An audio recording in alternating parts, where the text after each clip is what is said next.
Good morning childrens. आज Sunday का दिन है। आप लोगों को कुछ जीके मैं अभी बताने जा रहा हूँ। आप लोग उसे नोट कर लेंगे, जो हमेशा आपको लाइफ में काम देगा। विभिन्न कंपटीशन प्रतियोगिता परीक्षा में भी आप लोगों को काम देंगे। देखो बच्चों, आपसे अगर पूछा जाएगा कि वायुमंडल की कितनी परतें हैं, कितने लेवल हैं, तो आप बताएंगे कि there are 5 levels of atmosphere. वायुमंडल के 5 लेवल होते हैं मुख्यतः। पहला है क्षोभ मंडल, इसे इंग्लिश में ट्रोपोस्फीयर कहते हैं। सेकंड है समताप मंडल, इसे स्ट्रेटोस्फीयर कहते हैं। इंग्लिश वर्ड भी आप लोग लिख लेंगे। थर्ड है ओजोन मंडल, जिसे ओजोन लेयर कहेंगे या ओजोन स्फीयर भी कह सकते हैं। फोर्थ है आयन मंडल, आयनोस्फीयर के नाम से जानते हैं। और फिफ्थ है वायुमंडल, जिसको आउटर स्फीयर के नाम से भी जाना जाता है।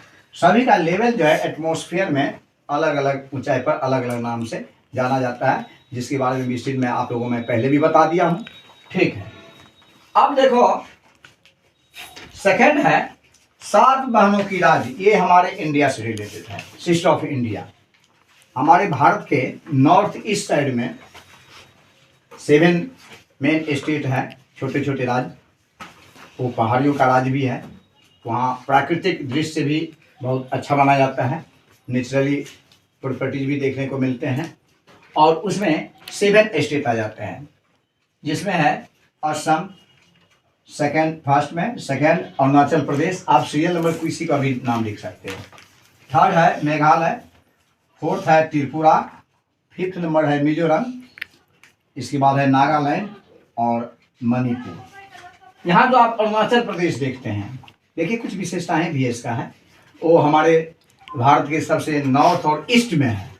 इंडिया में सूर्योदय जो होता है सबसे पहले हमारे अरुणाचल प्रदेश में ही है, इसलिए हमें उगता हुआ प्रदेश भी कहते हैं उसे। और पश्चिम में गुजरात का नाम सुने होंगे, वहाँ सूर्योदय सबसे लास्ट में होते हैं। भारत में दोनों के बीच का डिफरेंस जो है, टाइम जो है, सूर्योदय और सूर्यास्त के बीच 2 आवर्स माने जाते हैं। ठीक है, ये भी आप लोगों को जानकारी है, पहले भी मैंने मानचित्र में आप लोगों को बताया था। तो इस प्रकार से सिस्टर ऑफ इंडिया के नाम से 7 राज्य जो है फेमस है। हमेशा आप लोग इसे दिमाग रखेंगे। अब देख लीजिए, एक है मिथिला पेंटिंग। विभिन्न कंपटीशन प्रतियोगिता में इसे पूछ दिया जाता है। तो ये मिथिला पेंटिंग जो है बिहार के मधुबनी डिस्ट्रिक्ट से बिलोंग्स करता है, बहुत ही फेमस है।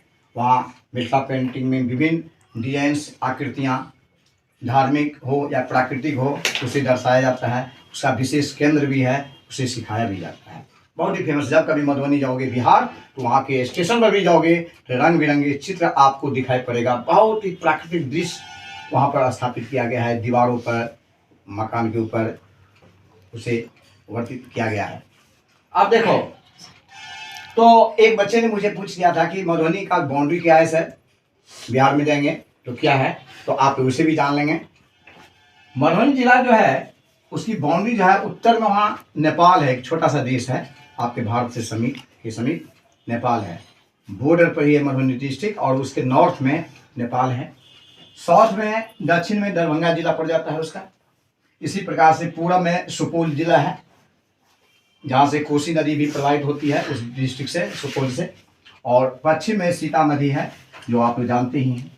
इस प्रकार से मधुबनी डिस्ट्रिक्ट का ये लोकेशन हुआ, बाउंड्रीज भी हो गया। इसके बारे में भी आप लोग को जानकारी मिल गई। किसी को प्रॉब्लम? Thank you. तो इसे समझेंगे आप लोग। अब देखो, ये बहुत ही फेमस क्वेश्चन, एक साइंस से रिलेटेड है। विश्व का सबसे विषैला पदार्थ। तो आप लोग जो विश्व लेवल पर क्वेश्चन हैं, उसमें भी सबसे विषैला पदार्थ, ऐसा विषैला पदार्थ है जिसे बनाने वाले भी जो है, उसके जो एस्टेब्लिश करने वाले हैं, जो उसका कंस्ट्रक्शन दिया, जो उसका फॉर्मेशन किया लेबोरेटरी में, उन्हें भी इनका स्वाद का पता नहीं चला।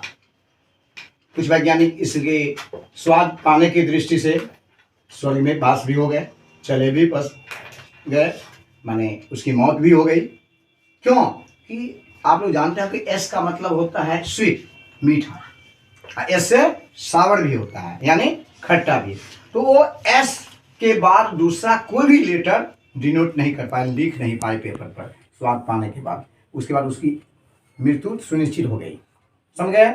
तो कितना विषैला पदार्थ जिसको आप जी पर रखते ही मौत के आगे गुजर सकते हैं। ठीक है, तो ऐसा विषैला पदार्थ रासायनिक पदार्थ से संबंधित है, रासायनिक क्षेत्र से आते हैं, केमिस्ट्री के क्षेत्र से आते हैं, और इसका नाम है पोटासियम साइनाइड। इसका मोलिकुलर फॉर्मूला KCN होता है।